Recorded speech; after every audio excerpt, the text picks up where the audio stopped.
శ్రీకాకుళం జిల్లా Tekkali YCP MLA Duvvada Srinivas కథ clear. Media సమక్షంలో ఎమ్మెల్సీ దువ్వాడ శ్రీనివాస్ కు ఫోన్ చేసిన మాధురి. ఫోన్లో ఇంటి రిజిస్ట్రేషన్ పై క్లారిటీ ఇచ్చిన దువ్వాడ శ్రీనివాస్, మాధురికి నేను 2 కోట్ల అప్పున్నానని దువ్వాడ శ్రీనివాస్ అన్నారు.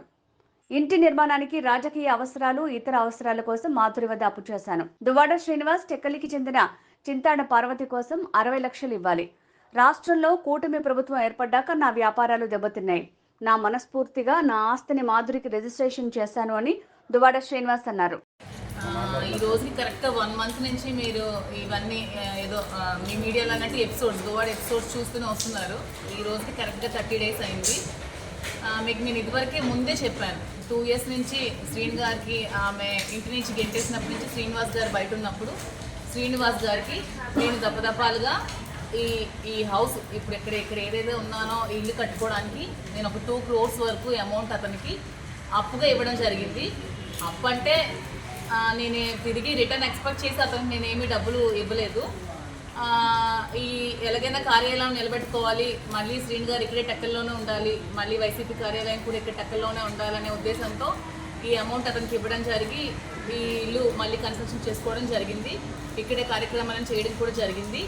కానీ ఒక 1 month బ్యాక్, ఈ 2 yearsలో ఎప్పుడూ లేనిది 1 month బ్యాక్ వాణి వచ్చి తన ఒక 100 మంది మనుషులతో వచ్చి ట్రెస్ పాస్ చేసి ఇళ్ళది విరగొట్టి, డోర్స్ విరగొట్టి, గోడలు పగలగొట్టి ట్రెస్ పాస్ చేసి లోపలికి వచ్చింది.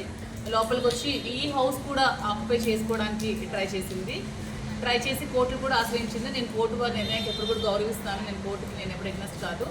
ఇది కూడా ఆక్యుపై చేసుకోవాలని చూసినప్పుడు శ్రీని గారిని నేను కలిసి, శ్రీని గారు ఇంకేం పరిస్థితి, ఇది కూడా ఆక్యుపై చేసుకుంటే ఎలాగా, మీకోసం కదా, మీ మీద అభిమానంతో ఈ పార్టీ కార్యాలయం మళ్ళీ నిలబెట్టాలని కదా మీకు డబ్బులు ఇచ్చాను, ఏంటి పరిస్థితి అంటే, నువ్వు దానికోసం ఎక్కువ ఆలోచించాల్సిన అవసరం లేదు, నాకు ఎప్పుడు ఒకలా డబ్బులు ఉంచుకునే ఆలోచన మనిషిని నేను కాదు, ఈ హౌస్ని నీ పేరు మీద రిజిస్ట్రేషన్ చేస్తానని చెప్పి 6వ తారీఖు మార్నింగ్ పలాస రిజిస్టర్ ఆఫీస్లో నా పేరు మీద ఈ ప్రాపర్టీ రిజిస్ట్రేషన్ చేయడం జరిగింది. సో మీ పత్రికా ముఖంగా నేనేం చెప్తున్నానంటే, ఈ ప్రాపర్టీ కంప్లీట్గా నాది, లీగల్గా ఈ ప్రాపర్టీ కంప్లీట్గా నాది. సో ఈ ప్రాపర్టీకి వాణి కానీ దానికి సంబంధించిన వ్యక్తులు కానీ అనుచరులు కానీ ఎవ్వరు కూడా రావడానికి ఎటువంటి రైట్ లేదు. ఆమె భర్తతో ఏవైనా విభేదాలు ఉన్నా, ఏవైనా లీగల్ ప్రాబ్లమ్స్ ఉన్నా ఆమె లీగల్గా తేల్చుకోవాలి తప్పితే ఇలా ట్రెస్ పాస్ చేసి 100 మంది తీసుకొచ్చి, నిన్న కూడా మీరు అందరూ చూశారు, నేను ఒక్కదాన్నే ఉన్నాను ఇంట్లో, నిచ్చెన పెట్టి పైకెక్కి నన్ను చంపడానికి ప్రయత్నించారు, పవర్ కట్ చేశారు, వాటర్ లేదు, నిన్నంతా పవర్ లేక వాటర్ లేక చాలా సఫర్ అయ్యాను. పోలీస్ వాళ్ళు చాలా సపోర్ట్ చేశారు, నేను కాదనట్లేదు. ప్రభుత్వం కూడా నాకు అండగా నిల్చోవాలి ఈ విషయంలో, ఎందుకంటే ఇది నేను డబ్బులు ఇచ్చి కొనుక్కున్న ప్రాపర్టీ కాబట్టి. ఇక్కడికి అలాంటి ఇంకా ట్రెస్ పాస్ ఇంకొకటి జరగకున్నా, ఆవిడ మళ్ళీ ఇక్కడికి రాకున్నా, నన్ను ఇబ్బంది పట్టకున్నా, మీరు మీ మీడియా వాళ్ళు, పోలీస్ వారి, ప్రభుత్వం అందరు నన్ను ఆదుకోవాలని, నాకు అండగా నిలబడాలని కోరుకుంటున్నాను. నిన్న ఎవరు అడిగారు శ్రీని గారు ఇది ఇష్టపూర్వకంగా చేశారా ఏంటా అని, దానికి సంబంధించి శ్రీని గారికి కాల్. రాజా, ఇప్పుడు నేను మీడియా ముందు ఉన్నాను, ఈ రిజిస్ట్రేషన్ ఈ పేపర్స్ కోసం వాళ్ళకి ఏదో డౌట్ ఉందంటే అడుగుతున్నారు. ఈ రిజిస్ట్రేషన్ అనేది మీరు ఇష్టపూర్వకంగా చేశారా ఏంటి అనేది వాళ్ళు తెలుసుకోవాలనుకుంటున్నారు.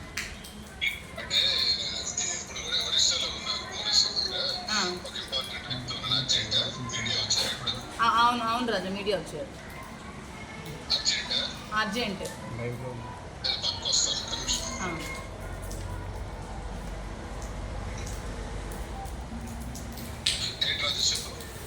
ఇప్పుడు మీరు రిజిస్ట్రేషన్, ఈ ఇల్లు రిజిస్ట్రేషన్ చేశారు కదా, అది ఏ విధంగా చేశారు, మీరు ఏం ఆలోచించుకొని నా పేరు మీద రిజిస్ట్రేషన్ చేశారు, మీ ఇష్టపూర్వకంగా చేశారా, అది మీ స్వాధితం ఏంటనేది ఒక 2 విషయాలు మీరు చెప్పేస్తే మీడియా వాళ్ళు కూడా డౌట్స్ క్లియర్ అయిపోతాయి. ఇంకెవరికైనా ఏమైనా డౌట్స్ ఉంది,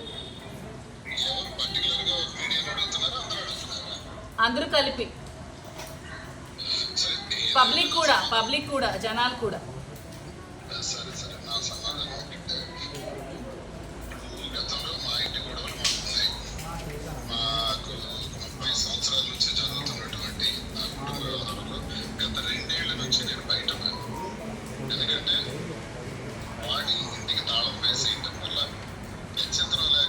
ఏడాది కాలం పాటు పలాసలో ఉన్నాను. తర్వాత ఇంటి నిర్మాణాన్ని నేను చేసుకున్నాను.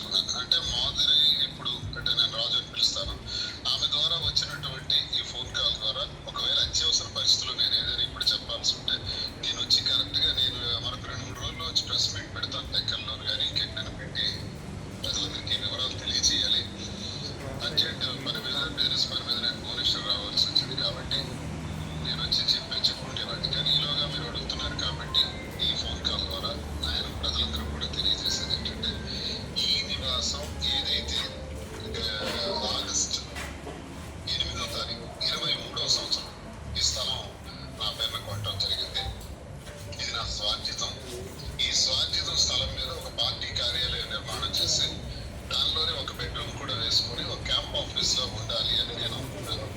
అలా ఏర్పాటు చేసినటువంటి ఈ నివాసంలో మరి గత నెల రోజులుగా జరుగుతున్నటువంటి గొడవల్లో మా ఇంటి గొడవలకు సంబంధించి వాణి రావటం, నేటికి ఇదే రోజు కరెక్ట్గా 8వ తారీఖున ఆవిడ రావటం, వచ్చి నిన్నటి వరకు కూడా చాలా గలాట చేయటం, ఆస్తుల గురించి పోరాటం, డెక్కల్లో నువ్వు ఉండకూడదు బయటికి పోవాలి అనటం, మరి అలాగే ఎమ్మెల్సీగా నిన్ను టెర్మినేట్ చేయాలని పార్టీకి డిమాండ్ చేయటం, సస్పెండ్ చేయాలని చెప్పటం, ప్రజలందరి ముందు నన్ను అవమానపరచడం, చాలా నీచంగా నన్ను క్యారెక్టర్ అసాసినేషన్ చేసి ఒక భార్యగా ప్రవర్తించకూడదు రీతిలో ప్రవర్తించడం వల్ల నేను మనస్తాపానికి గురవుతూ ఈ మధ్య అంతా కూడా టెక్కల్లోనే అది నివాసం 5వ తారీఖు సాయంత్రం వరకు ఇంచుమించు 6వ తారీఖు రాత్రి 5వ తారీఖు రాత్రి వరకు కూడా 5వ తారీఖు రాత్రి వరకు కూడా అదే గృహంలో ఉన్నాను.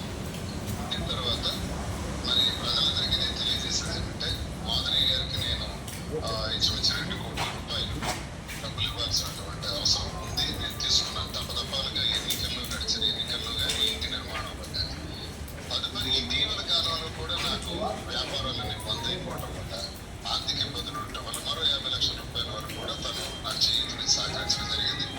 ఈ పరిస్థితుల్లో మరి న్యాయస్థానాలను ఆశ్రయించడం కూడా జరిగింది. వాడిని ఆశ్రయించింది, నేను కూడా ఆశ్రయించాను. ఒకవైపు మా డివర్స్ పిటిషన్స్ పడ్డాయి, మా కుటుంబంలో జరగాల్సిన గొడవలు జరుగుతున్నాయి. ఈ జరుగుతున్న దానిలో భాగంగా ఈ 2.5 కోట్ల సమస్య ఇప్పుడు నా ముందుకు రావడం జరిగింది. మరి ఈ 2.5 కోట్లు ఒకవేళ వాణికి నివాసం వెళ్ళిపోతే మరి 2.5 కోట్లు నేను ఎలా తెచ్చగలను? నాకు ఇప్పుడు చెట్టు కింద ఉండాల్సిన పరిస్థితి. ఆల్రెడీ వాణి ఈ రకంగా కూడా నన్ను బయట పెట్టేసే పరిస్థితి చేసిన పరిస్థితుల్లో నాకు గత్యంతరం లేక నేనే పరిస్థితి లేక 2.5 కోట్లు అప్పు తెచ్చుకునే పరిస్థితి నాకు ఇప్పుడు లేదు. అలాగే భారతదేశం గారికి, చిన్నాడు భారతదేశం గారికి అన్నయ్య నేను పిలుస్తాను. చాలా గౌరవప్రదమైన వ్యక్తి, మంచి వ్యక్తి, మహానుభావుడు. ఆయనకి కూడా నేను 60 లక్షల రూపాయలు ఇవ్వాలి. ఆయన కూడా రిజిస్ట్రేషన్ నా పేరున ఇంకా డబ్బులు బాకీ ఉన్నప్పుడు చేశాడు. ఇప్పుడు ఆయనకి 60 లక్షలు, మరి మాధురి గారికి ఇవ్వాల్సినటువంటి 2,50,00,000. ఇవన్నీ నేను ఇప్పుడు ఎక్కడ రీచ్ చేయగలను? నా వ్యాపారాలన్నీ ఈ ప్రభుత్వం వచ్చిన తర్వాత మొత్తం పోయినాయి. ఇప్పుడు ఆయన మంది రోడ్. ఇలాంటి పరిస్థితులు గత్యంతరం లేక మా కుటుంబం వల్ల ఇప్పటికే నష్టపోయినటువంటి, జీవితాన్ని సర్వనాశనం చేసుకున్నటువంటి కన్నవారి నుంచి, అత్తవారి నుంచి ఆత్మహత్యకి పాల్పడినటువంటి మరి మాధురికి నేను అంగీకరించేసుకుంటున్నాను. కాబట్టి నేనేమైనా పర్వాలేదని ఈ ఆస్తిని నేను రిజిస్ట్రేషన్ చేయడం నా మనస్స వాచ కర్మేణ నా మనసు పూర్తిగా నేను ఆమెకు ట్రాన్స్ఫర్ చేయడం జరిగింది. కాబట్టి దీనిలో ఎటువంటి ఆలోచనలు కానీ, ఎటువంటి అభిప్రాయాలు కానీ, భేదాభిప్రాయాలు కానీ ఎవరు కానీ పెట్టుకోవాల్సిన అవసరం లేదు. నేను క్లారిటీగా చెప్తున్నాను. నేను ఈ అప్పు తీసుకోలేక ఈ ఆస్తిని ట్రాన్స్ఫర్ చేశాను. ఇది జరిగింది. అది వాళ్ళకి మీరు చెప్పండి. తర్వాత నేను వచ్చి ప్రెస్ మీట్ పెట్టి మాట్లాడతాను. రాజు ఓకే రాజు, ఉంటాను. శ్రీన్ గారు చెప్పడం క్లియర్గా చెప్పారు. సో ఇంతే, ఇంక నేను చెప్పదలుచుకుంది ఏమంటే, ఈ ప్రాపర్టీ నాది కాబట్టి నా ప్రాపర్టీలోకి ఎవరు రావడానికి వీల్లేదు. వితౌట్ మై పర్మిషన్ ట్రెస్పాసర్స్ ఎవరు కూడా నా ఇంటి లోపలికి రావడానికి వీల్లేదని కోరుకుంటున్నాను. ఇదంతా ఒక ప్లాన్ ప్రకారం చేసినట్టు కనిపించట్లేదు. అంటే ఏం ప్లాన్ మీకు ఏం అంటే ముందు రిజిస్ట్రేషన్, తర్వాత కోర్టు నుంచి కోర్టుకి వెళ్ళారు. దానికోసం అదే ఇప్పటికీ చెప్తున్నాను కదా, కోర్టుకి వెళ్ళడం వల్లే రిజిస్ట్రేషన్ చేశారు. అంటే కోర్టుకు కూడా వెళ్ళి ఇంకా నా డబ్బులు కోల్పోయి, నా ఇల్లు కోల్పోయి ఇంకా నడి రోడ్డు మీద ఉండాలా అని ఆలోచనతోనే రిజిస్ట్రేషన్ చేశారని మీరు క్లియర్గా మీకు స్క్రీన్గా చెప్తున్నారు కదా. ఇప్పుడు కోర్టుకి వెళ్ళకుండా ఏమి చేయకుండా అంటే నేను మీకు ముందు నుంచి అదే చెప్తున్నాను. నేను ఎక్స్పెక్ట్ చేసి డబ్బులు ఇవ్వలేదు, చేసింది నాకైతే ఆ రోజే రిజిస్ట్రేషన్ చేసుకొని ఉండేదాన్ని. ఇంక ఇది కూడా కోల్పోయి రోడ్డు మీదకి వచ్చే స్థితి ఉంది కాబట్టే నేను అడగడం జరిగింది, అతను రిజిస్ట్రేషన్ చేయడం జరిగింది. దీంట్లో ఏంటి, ఎవరు ఫ్యాబ్రికేట్ చేసింది, ఎవరు ప్లాన్ చేసింది ఏమీ లేదు. ప్లాన్ చేయాలంటే ఎప్పుడో ప్లాన్ చేయొచ్చు, 2 years బిఫోరే ప్లాన్ చేయొచ్చు. ఇప్పుడు ప్లాన్ చేయడానికి లేదు. ప్లాన్ చేసింది ఎవరు? ఆమె. వచ్చింది ఎవరు? ఆమె. 2 years ముందు రాని వ్యక్తి ఇప్పుడు ఎందుకు వచ్చింది అంటే 2 years తర్వాత ఇల్లు కనిపిస్తుంది, ఇల్లు కావాలి, ఇల్లు కబ్జా చేయాలని ఆలోచనతో వచ్చింది. క్లియర్గా చిన్న పిల్లకి అడిగినా అర్థం అవుతుందండి ప్రతి ఒక్కరికి కూడా. 2 సంవత్సరాల ముందు లేనిది, 2 సంవత్సరాల ముందు భర్త మీద ప్రేమ లేనిది ఇప్పుడు ఎందుకు వస్తుంది అంటే ఇల్లు చూసి ఇల్లు కావాలి కాబట్టి ఇల్లు కూడా ఆక్యుపై చేయడానికి, ఇంకా రాజకీయంగా అతను పతనం చేసి అతను ఊరి నుంచి వెలయ్యాల ఆలోచనతో వచ్చిన ఒక కుతంత్రం. అది ఒక ప్లాన్, దాని ప్లాన్, మాది ప్లాన్ కాదు. ఇప్పుడు ఆడియో క్లిప్ ఫేక్ అంటున్నారు కదా, దాని మీద ఏంటి మీ క్లారిటీ? ఆడియో క్లిప్ ఫేక్ కాకపోతే అమ్మ అని శ్రీని గారు నన్ను ఎందుకండి సంబోధిస్తారు? అసలు అందులోనే క్లియర్గా ఉంది. వాళ్ళు ఎవరో మిమిక్రీ చేస్తారో ఫ్యాబ్రికేట్ చేస్తారో నాకు తెలియదు. అమ్మ అని పిలవాల్సిన అవసరం, నాకు రాజు అని పిలుస్తారు, నేను రాజా అని పిలుస్తాను. అది మీడియా ముందు కూడా ఇంతకుముందు చెప్పాను, ఆ టీవీలోనే ఎక్కడో నాకు ఏమని పిలుస్తాడు అంటే చెప్పాను. సో అమ్మ అని నాకు పిలవాల్సిన అవసరం లేదు, అక్కడే తెలిసిపోతుంది. తర్వాత ఎవరి ఫోన్ కాల్ నుంచో నేనెందుకు మాట్లాడితే నా ఫోన్ నుంచి నేనే మాట్లాడతాను శ్రీని గారితో. ఎవరు ఫోన్ చేసి నేను ఎందుకు మాట్లాడతాను? నా ఫోన్ నుంచి ఏమైనా ఫోన్ కాల్ ఉందా శ్రీని గారి నెంబర్కి? అది ఎవరి కాల్ నుంచి వెళ్ళిందో ఎవరు వెళ్ళిందో నాకైతే తెలియదు. ఆ తర్వాత యాక్సిడెంట్ టైంలో బంగారం ఉంది అది ఉందని నేనెందుకు మాట్లాడతాను? అదంతా ఒక ప్లాన్ చేశారు కాబట్టి ఇట్ టేక్స్ 25 days టైం. ఆ యాక్సిడెంట్ నుంచి 25 రోజుల టైం ఎందుకు తీసుకుంది? వాయిస్ రిలీజ్ చేయాలంటే యాక్సిడెంట్ రోజే కదా రిలీజ్ చేయాలి. నిజంగా ఆ వాయిస్ నిజమే ఉంటే మరి నేను ఆత్మహత్య చేసుకున్నానని చెప్పి ఆ కేసు ఎందుకు ఫైల్ అవ్వలేదు? నా సూసైడ్ చేసుకోవడానికి ఆమె కాదమని మేము ప్లాన్ చేసుకుంటే మరి నా సూసైడ్ చేసుకోవడానికి రీజన్ నేను వాని మీద ఎందుకు ఇంతవరకు కేసు మేము ఎందుకు ఫైల్ చేయలేదు, పోలీసులు ఎందుకు ఫైల్ చేయలేదు? ఇప్పుడు ఈస్ ట్రూ, కేసు ఫైల్ అవ్వాలి కదా ఆమె మీద. నా ఆత్మహత్య ప్రేరేపించింది ఆమె కాబట్టి, నా ఆత్మహత్య కారణం ఆమె కాబట్టి చెయ్యాలి. ఆమె అది ప్లాన్ చేసి ఆ ఆడియో రెడీ చేసుకుంది అంటే అది కూడా ఒక బాగుంటుంది కదా, ఈ టైంలో రిలీజ్ చేస్తే ఆవిడకి సింపతి మాకు ఎగ్నెస్ట్గా ఉంటుందని ప్లాన్ చేసిన అది ఒక ఫ్యాబ్రికేటెడ్ వాయిస్ అండి. క్లియర్గా ఉంది, ఎవరైనా అర్థమవుతుంది. అసలు నా చూసారా, చేసిన వాళ్ళు కూడా సరిగ్గా చేయలేకపోయారు. బట్ నెక్స్ట్ టైం ఎవరు చేస్తారో వాళ్ళకి కొంచెం బాగా చేసి ట్రై చేయించారు. మేడం గారు ఇప్పుడు నిన్న మీరు చెప్పారు దువ్వాడ వాణి గారు విడాకులు ఇస్తే దువ్వాడ శ్రీనివాస గారిని పెళ్లి చేసుకోవడానికి నేను సిద్ధం అని. వాళ్ళు ఇద్దరు విడిపోవడానికి గల రీజన్లు చాలా ఉన్నాయి, కానీ మీరు మీ భర్తతో విడిపోవడానికి ఏదైనా రీజన్ ఉందా? నా భర్తతో విడిపోవడానికి రీజన్ అంటే మాకు కొన్ని ప్రాబ్లమ్స్ ఉన్నాయి, మా ఇద్దరి మధ్యలో కొన్ని రీజన్స్ కొన్ని ప్రాబ్లమ్స్ ఉన్నాయి. ఉండడం వల్లే మేము కొద్ది రోజులుగా దూరంగా ఉండడం జరిగింది. ఆ ప్రాబ్లమ్స్ ఏవనేవి మా వైఫ్ అండ్ హస్బెండ్ అండర్స్టాండింగ్ మధ్యలో ఉంటుంది. మేము మ్యూచువల్ కన్సర్న్తో విడిపోతాము. విడిపోయి నేను శ్రీని గారు ప్రెజెంట్ లివింగ్ టుగెదర్లోనే ఉన్నాము, కలిసే ఉంటాము. ఇంకో క్వశ్చన్ ఏంటంటే శ్రీని గారు ఎమ్మెల్సీ కార్యాలయం ఇదే కంటిన్యూ చేస్తాం. నేను అతనికి ఇది రెంట్కి ఇవ్వడం జరుగుతుంది వైసీపీ కార్యాలయానికి. అతని కార్యక్రమాలన్నీ యథావిధిగా ఇక్కడే కంటిన్యూ చేస్తారు. ఇక్కడే కార్యక్రమాలన్నీ పార్టీ కార్యక్రమాలన్నీ ఇక్కడే జరుగుతాయి. అతనికి నేను ఈ బిల్డింగ్ లీజ్కి ఇవ్వడం జరుగుతుంది, గ్రౌండ్ ఫ్లోర్ లీజ్కి ఇస్తాను. సో అతని కార్యక్రమాలన్నీ కింద యథావిధంగా ఇక్కడే జరుగుతాయి. కార్యకర్తలందరూ ఇక్కడికే వస్తారు. యాజ్ యూజువల్గా ప్రోగ్రామ్స్ అన్ని ఇక్కడే జరుగుతాయి. అంటే మీ ఇంట్లోనే దువ్వాడ శ్రీని గారు ఉంటారు ఇక ముందు కూడా? కార్యాలయం రెంట్కి ఇస్తాను బిల్డింగ్ కార్యాలయం కోసం ఉంటారా? ఇంట్లో కూడా ఇక్కడ ఇల్లు రెంట్కి ఇస్తాను, కార్యాలయం రెంట్కి ఇస్తాను. అతను ఇంకొక ఇల్లు కట్టుకునేంత వరకు రెంట్కి ఇస్తాను. దగ్గరలోనే ఉండాలి కదా నాయకుడు. ఇది ఎప్పటి నుంచి కార్యాలయం అంటారు? ఫుల్ ఫ్లెడ్జ్డ్గా కింద గ్రౌండ్ ఫ్లోర్ అంతా కార్యాలయం, పైన అంతా హౌస్. ఎమ్మెల్సీ హోదాలో ఎమ్మెల్సీ కార్యక్రమాలన్నీ ఇక్కడే జరుగుతాయి. పార్టీ ఇంకొకటండి, చాలామందికి డౌట్ ఉంది, కోర్టు ఆర్డర్ ఉండగా రిజిస్ట్రేషన్ ఎలా చేయించాలి అనేది చాలామంది అడుగుతుంది. సో కోర్టు ఆర్డర్ విషయంలో నేను చూసాను, మీకు డీబీసీ సంబంధించి వాళ్ళేసిన పిటిషన్ గారికి నేను పంపిస్తాను. సో డీబీసీలో ఎక్కడ కానీ, అలాగే ఆనరబుల్ కోర్టు వారు ఇచ్చిన ఆర్డర్లో కానీ ఇల్లు కూడా అమ్మకూడదు, అలాగే ఇంటిపైన ఎలాంటి అటాచ్మెంట్ కానీ సో అలాంటి అయితే ఏం లేవండి. సో జనరల్గా డీబీసీ ఏం చెప్తుంది, ఒక భార్యకి ఆ భర్త అనే వ్యక్తి నివాసం కల్పించాలి అనేది మాత్రమే చెప్తుంది. అంతేగాని ఆయన యొక్క ప్రాపర్టీ అమ్మకూడదు అనేది దీని మీద అయితే లేదు. వాళ్ళ పిటిషన్లో కూడా రాయలేదు, ఆర్డర్లో కూడా అలాంటిది కూడా లేదు. నెక్స్ట్ ఎవరైనా సరే ఈ ప్రాపర్టీకి ఉంటే మేము రేపు ఇంజక్షన్ చూస్తూ దానికి ఫర్దర్గా కూడా మేము వెళ్తా ఉన్నాం. ప్లస్ ఇందులో కూడా క్లియర్గా మీ దగ్గర ఉన్నది స్వార్జితపు ఆస్తి అంటే మీకు ఒక లీగల్ జనరల్గా ఏంటంటే ఒక హిందూ పురుషుడు సంపాదించిన ఆస్తి అంటే భర్త సంపాదించిన ఆస్తి ఏదైతే ఉందో దానికి ఎవరికీ అధికారం ఉండదు. ఈవెన్ భార్య బిడ్డలు కూడా రైట్ ఉండదు. అంటే నా సెల్ఫ్ ఎఫేర్ ప్రాపర్టీ ఏదైతే ఉందో అది నా ఇష్టం, నేను ఎవరికైనా ఇచ్చుకోవచ్చు, ఏదైనా చేసుకోవచ్చు. సో ఎవరైనా సరే ఇక్కడ భారతదేశంలో పుట్టిన హిందూ పురుషుడు ఎవరైనా సరే తన యొక్క సెల్ఫ్ ఎఫేర్ ప్రాపర్టీ కష్టపడి సంపాదించిన ఆస్తి స్వార్జితపు ఆస్తి అంటాం. సో దాన్ని ఏదైతే ఉందో ఎవరికైనా ఇచ్చుకోవచ్చు. కేవలం భార్య బిడ్డలు అనేవాళ్ళు ఎవరైతే ఉన్నారో వారింటే మెయింటెనెన్స్ మాత్రమే అడిగే రైట్ మాత్రమే ఉంటుంది. సో ఇది కూడా ఏంటంటే ఇప్పుడు ఏదైతే ఆర్డర్ ఏదైతే ఉందో అది 12వ తారీఖు వాయిదా ఉన్నట్టుంది. దాని అవసరమైతే మెయింటెనెన్స్ కింద అంటే ఇప్పుడు నివాసం లేదు కాబట్టి దాని అవసరమైతే ఆయన కోర్టు వారి దృష్టికి ఏంటంటే నాకు మెయింటెనెన్స్ లేదు కాబట్టి నేను దాని మెయింటెనెన్స్ పరంగా ఎంతో కొంత మెయింటెనెన్స్ ఇవ్వగలుగుతానని చెప్పడం జరుగుతుంది. అయితే ఏంటంటే ఇప్పుడు మాకు తెలిసిన సమాచారం జనరల్గా ఏంటంటే ఆమె ఒక సీని గారు ఇచ్చిన ప్రాపర్టీ ఏదైతే ఉందో దాదాపు 6 కోట్ల రూపాయల ప్రాపర్టీలో ప్రజెంట్ నివసిస్తున్నారని తెలుస్తాం. అంటే ఎక్కడ ఎవరికైనా ఎలాంటి నివాసము లేకుండా తల్లిగారి ఇంటి దగ్గర ఉన్న ఎవరైతే స్త్రీ ఎవరైతే ఉన్నారో ఆమె మాత్రమే భర్తకు సంబంధించిన ఆ ప్రాపర్టీ ఏదైతే ఉందో మేము ఉండాలి అనేది ఆర్డర్ రెస్టైనింగ్ ఆర్డర్ అనేది వస్తుంది.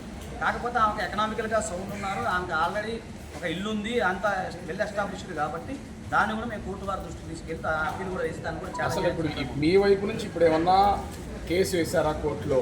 మీరెందుకు ఇంత సడన్ గా రావాల్సి వచ్చింది? లేదు రాజు గారు, ఇప్పుడు విషయం ఏంటంటే నేను ఏమన్నానంటే ఈ కేసు ఎప్పటి నుంచో నేను ఫాలోఅప్ చేస్తూ ఉన్నాను. హైదరాబాద్ నుండి నోటీసులు కూడా పంపించాము, డెఫమేషన్ సూట్ ఒకటి పంపించాము, తర్వాత వేరే అది కూడా చేస్తూ ఉన్నాం.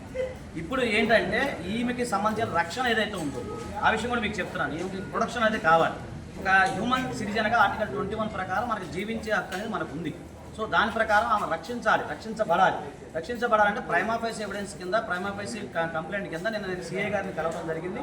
నేను కంప్లైంట్ ఇచ్చాం అంటే నిన్న కొంచెం 10:30 లెవెల్కి చేయడం జరిగింది. సో కొన్ని అనివార్య పరిస్థితుల వల్ల నేను తర్వాత మిమ్మల్ని కలవలేకపోయాను. అంటే మాధురి గారి ప్రాణహాని ఉందనేది దాన్ని ఎస్టాబ్లిష్ చేస్తున్నారా మీరు? కాదు, ఎస్టాబ్లిష్మెంట్ అంటే అవునండి. ఇప్పుడు మీరు చూస్తున్నారు ఏంటి ఎస్టాబ్లిష్ చేయడానికి క్లియర్ గా నిన్న మీ మీడియా చూశారు కదా, కదండి, చూశారు. నిచ్చెనలు పెట్టి ఎక్కి నన్ను చంపడానికి వస్తే ఇంకా మీకు థ్రెట్ ఉందని ఎలా అడుగుతున్నారు? అదే దానికి హ్యూమన్ రైట్స్ కమిషన్ కూడా వెళ్తాం మేము. ఎందుకంటే ఈమె ప్రాపర్టీ అండి, ఈమెకి సంబంధించింది లీగల్గా అన్ని క్లియర్గా ఉన్నాయి. అలాగే గతంలో ఆయన ఏదైతే తాలూకా చెక్కులు కూడా చూపించడం జరిగింది, ప్రామిస్ నోట్స్ అవన్నీ కూడా ఉన్నాయి. సో కాబట్టి ఏంటంటే నిన్న ఆమె అంతా మీరు చూశారు, తీసుకొని రావటం, తర్వాత కర్రలు తీసుకొని రావటం ఇవన్నీ మీరు లైవ్లో చూశారు. కాబట్టి సాధ్యత అనేది లేవు. కోర్టు వారికి సంబంధించిన ఎలాంటి ఆర్డర్స్ అయితే దీనిపైన లేవు. కాబట్టి అలాగే మేము గతం నుంచి ఏదైతే ప్రాపర్టీ ఆయన బాకీ ఉన్నారు కాబట్టి అది అడగడం జరిగింది. ఒకవేళ ఆయన ఇవ్వకపోయినా కోర్టు నుంచి అటాచ్మెంట్ తెచ్చుకుంటాం మేము, అలాగే ఆ ప్రాపర్టీ రికవర్ చేసుకునే అవకాశం ఉంటుంది కదా. అంటే ఈ సైట్కి సంబంధించి పార్వతీశ్వర మాస్టర్కి 60 లక్షలు ఇవ్వాలి, మరి మాధురికి రిజిస్ట్రేషన్ చేశారు, నా డబ్బులు నేను వసూలు చేసుకుంటే అవసరం ఇదే ఇంటి ముందు నేను ధర్నా చేస్తాను అంటున్నాడు. శ్రీని గారు ఇప్పుడు క్లియర్ గా మీ ముందే కదా చెప్పారు, భారతదేశం గారు కూడా నేను ఇవ్వాల్సిన బాధ్యత ఉంది, 60 lakhs భారతదేశం గారు కూడా నేను క్లియర్ చేస్తానని చెప్పారు కదా. శ్రీని గారు ఎప్పుడు కూడా ఒకళ్ళు డబ్బు తినేసే మనిషి కాదండి. తినేసే మనిషి అయితే ఈ 30 సంవత్సరాల్లో ఎన్నో వేల కోట్లు సంపాదించాల్సిన మనిషి. సో అతను ఎవరి డబ్బులు తినాల్సిన అవసరం లేదు. ఆ ఆలోచనతోనే నాకు నా డబ్బులు ఉంచుకోవడే ఉద్దేశం లేకనే నాకు రిజిస్ట్రేషన్ చేశారు. అలాగే భారతదేశం గారు కూడా 60 లక్షలు క్లియర్ చేసేస్తారు, అంతే. అతను కూడా క్లియర్ చేసేస్తారు, ఎవరి డబ్బులు ఉంచుకోవాల్సిన అవసరం ఎవరికి లేదు. ఇప్పుడు నెల రోజుల నుంచి మీ మీద ఒక క్యారెక్టర్ అసోసియేషన్ జరుగుతుంది, దాని మీద ఏమన్నా కోర్టుకి వెళ్ళేది ఎట్లాంటిది ఏమన్నా? డిఫమేషన్ ఆల్రెడీ చేసి ఆమెకు ఆల్రెడీ పంపించారండి, నోటీస్ పంపించారు, ఆమె నోటీస్ రిసీవ్ చేసుకున్నారు. రిప్లై కోసం వెయిట్ చేస్తాం, సమయం ఉంటుంది కదా సార్, నోటీస్కి రిప్లై ఉంటుంది కదా, దాన్ని బట్టి చూసి అది చేస్తాం. కొన్ని వేరే ఛానల్ కూడా 2 కోట్లు ఎలాగొచ్చాయంటే మీకు తెలియదు అండి. మా మామ ఏంటో, మా ఆయన ఏంటో, మాకేం ఆస్తులు ఉన్నాయో మీకు తెలియదు. ఆమెకు బుర్రలేదు, మీ అందరికీ ఉంటుందా? కాదు మహిళలకు సంబంధించి ఇన్కమ్ ట్యాక్స్ మీకు తెలియదు కదా. ఇన్కమ్ ట్యాక్స్ లో రిటర్న్స్ కూడా ఫైల్ చేశాను, ఇన్కమ్ ట్యాక్స్ రిటర్న్స్ ఫైల్ చేశాను, నా రిటర్న్స్ కూడా చూసుకోవచ్చు. నేను వెంకటేశ్వర ట్రాన్స్పోర్ట్ అని ఇన్ఫ్రా కూడా నడిపాను, కాంట్రాక్ట్ వర్క్స్ చేశాను, రియల్ ఎస్టేట్ చేశాను, మెరైన్ ఇంజనీర్ తను. నాకు నెల డబ్బులు పంపిస్తారు. మాకు డబ్బులు కొదవలేదు, బంగారానికి కొదవలేదు, ఆస్తులకు కొదవలేదు. అది అందరికీ టెక్కల ప్రజలు కూడా అందరికీ తెలుసు. ఆమెకు బుర్ర తక్కువ అయితే అది మరి నేను చెప్పలేను. డబ్బులు ఎలాగొచ్చాయి, ఏం చేసాయి అంటే నేను డబ్బులు ఎలాగొచ్చాయి ఆమెకు అన్ని నా అకౌంట్ డీటెయిల్స్ అవన్నీ చూపించాలా ఏంటో మరి. ఒకటే మీరు అన్నట్టుగానమ్మా, ఇప్పుడు ప్రాపర్టీ ఏదైతే 2CR ఏదైతే ఉందో దఫాలుగా ఇచ్చారు కానీ ఒకేసారి ఇవ్వలేదు కదా సార్. ఆమె ఇచ్చుకుంటూ వస్తా ఉన్నారు, ఆ సందర్భాన్ని బట్టి ఇచ్చుకుంటూ నేను ఇచ్చింది 200 కోట్లు కాదండి, ఆఫ్టర్ 2 కోట్లు. 2 కోట్లు కూడా తల్లిదండ్రుల నుంచి వచ్చిన మీకు స్త్రీధనం, అదే అంటున్నాను. నా తల్లిదండ్రుల నుంచి వచ్చిన ఆస్తులు ఉన్నాయి, నా కష్టవారి నుంచి వచ్చిన ఆస్తులు ఉన్నాయి, నేను వ్యాపారం చేసుకున్న ఆస్తులు ఉన్నాయి, నేను సంపాదించుకున్న ఆస్తులు ఉన్నాయి, మా ఫ్యామిలీ ఆస్తులు ఉన్నాయి. ఆఫ్టర్ ఆల్ ఒక 2 crores అసలు పాయింట్ చేయడం అంటే నాకు సారీ 2 crores ఆమెకి ఎక్కువై ఉండొచ్చు. అంటే అది కొంచెం వాళ్ళకి నాకు తెలిసి రాఘవరావు 300 రూపాయలు ఎక్కువ అంట. అంటే మరి అందుకనే 300 రూపాయలు ఇచ్చాను అల్లుడు చెప్పుకున్నాడు. అంటే వాళ్ళ బతుకు 300 రూపీస్ దగ్గర ఆగిపోయింది కాబట్టి, అలాంటి ముష్టి బ్రతుకులు కాబట్టి 2 crores అనేవి ఆమెకి ఎక్కువ అవ్వచ్చు, మాకైతే ఎక్కువ కాదు. 2 crores అనేది నాకు చాలా లిటిల్ అమౌంట్. ఇప్పుడు దానికి సంబంధించి ఏదంటే దఫాలుగా ఇవ్వడం జరిగిందండి, ఒకేసారి కాదు. గత 2 years నుంచి ఆమె ఉన్నప్పుడు అడిగినప్పుడు ఇచ్చుకుంటూ రావడం జరిగింది. దానికి సంబంధించి ఆయన కూడా అదే సేమ్ కూడా ఆయన నిజాయితీగా ప్రామిస్ నోట్స్ అవన్నీ కూడా రాయడం జరిగింది. మేము అఫీషియల్ గా రిటర్న్స్ కూడా ఇన్కమ్ ట్యాక్స్ రిటర్న్స్ అన్ని ఫైల్ చేసుకొని యాజ్ పర్ గవర్నమెంట్ ట్యాక్స్ కట్టుకొని నేను అఫీషియల్ గా రిటర్న్స్ ఫైల్ చేసుకుని ఉన్నానండి. I'm tax payer.